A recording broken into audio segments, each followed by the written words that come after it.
Hey everybody, it's Brett Hickman with Serra Toyota. Today I want to talk to you about the setup feature you can find on your display audio. The setup feature Toyota was trying to bring to the owner, the user, more control over the vehicle. Before, if you wanted to, say for example, change your lock settings from using your key fob to one press, all four doors open, you would have to bring that into the service department, allow a technician to hook up his laptop and change those settings for you if it could even be done. That costs money and it costs you time. Well, that's something Toyota wants to give the freedom back to the customer for your ability to change it at will. And you can change door lock settings, you can even change lighting settings and a many other host of features.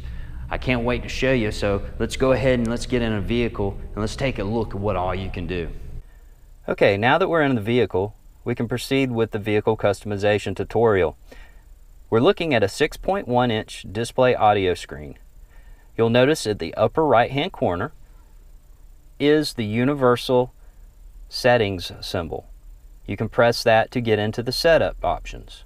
We're going to go ahead and press that, and the next screen you'll notice a host of different tiles that you can go in and customize. From general, home screen, voice, display, Bluetooth, phone, audio, and driver. What is not seen is vehicle. That is on the next screen. I would like to note at this point that you can rearrange these tiles. If you would like vehicle customization to be on the first screen, you can move it over.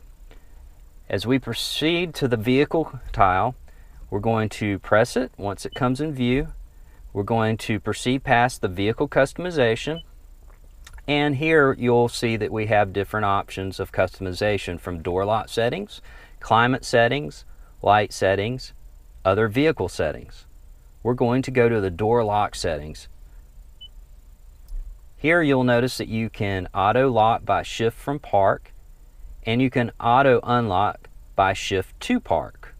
I'd like to go over those two at this point because this can be a hot topic for most of my customers. A lot of people find discomfort in the doors unlocking, all four of them, when they shift to park, especially if they're pulling up to an unfamiliar area. It can be considered a security risk. Some people like the freedom or the ease of the doors unlocking once they do go into park and find this useful, so they leave this setting. So let's talk about them. First of all, the auto lock by shift from park. It simply means that once you shift out of park into any gear other than park, it will go and lock all the doors.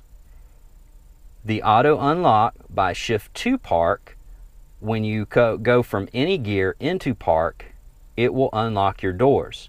You'll notice at this point that there is a check on that. If I go over here and I uncheck it, it will go ahead and save that vehicle customization setting. And now anytime that I put it back into park, my doors will stay locked. I would like to note that any of the two front doors, that even though they are locked, when you grab the handle to open the door, it will automatically unlock the door for you, and that door only.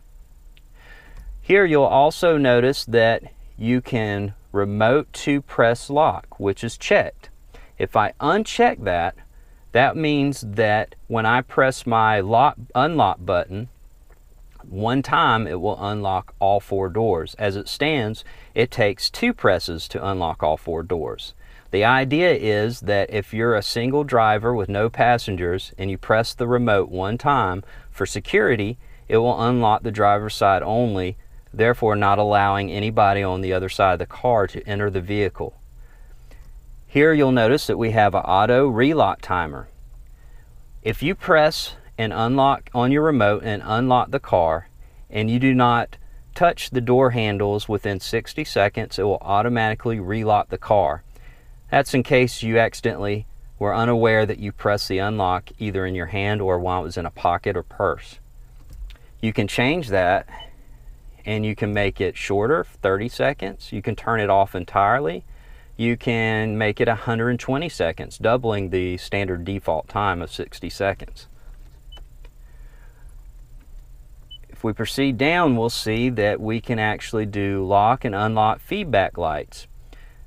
That is when you'll have your hazards flash giving you feedback on whether or not you've locked or unlocked your door. With Toyotas, it will beep and flash one time to indicate lock. It will beep and flash twice to indicate unlock. We can also actually increase or decrease the volume of the tone, the feedback tone, indicating that it has been locked or unlocked. Quite a useful feature, and it is highly customizable. We'll go to climate settings just so you can see what we have here. We have the auto AC mode. Right now that is on. If we turn that off, that will disable the audio AC mode. Light settings, you got your headlamps auto timer, which is set at default of 30 seconds. If we go into that, you can see you can turn that off, which means your headlamps will automatically shut off after you've turned the car off, or they will stay on for 30, 60, or 90 seconds depending on your choice, and then they'll shut off.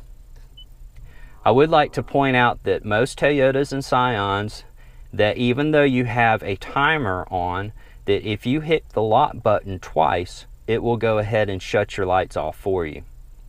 Here we can see we can turn off the daytime running lights by unchecking the box. Daytime running lights automatically come on when you crank your Toyota. It helps you be seen better during the day and can help you avoid accidents. The Canadian government did a test and showed that it increased and helped you avoid accidents by as much as 11%. Here we can see there's an interior lights off timer. If we were to open our doors and have our dome lights set to turn on when we open the doors, you will have a timer that will shut it off in 15 seconds by default. If we go into that, we can see, of course, we can turn it completely off, increase it to 30 seconds, or decrease it to half the time at 7.5 seconds. Now we'll back all the way up and go to other vehicle settings. Here you can see that we have a power back door opening adjust. Now this is not going to be in every Toyota. This is specific to the vehicle that we're using to do this tutorial, which is a RAV4. I can change, and it has certain preset levels of how far the door will open when you open the automatic door in the rear hatch.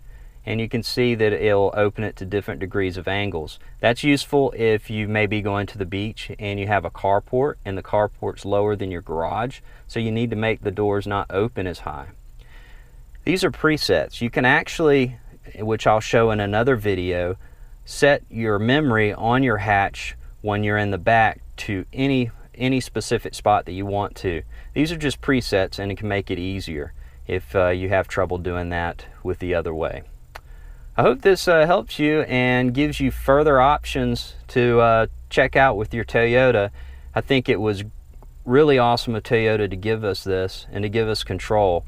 It's just another way that Toyota is helping a customer save time and money. Something that's also very important to us at Serra Toyota.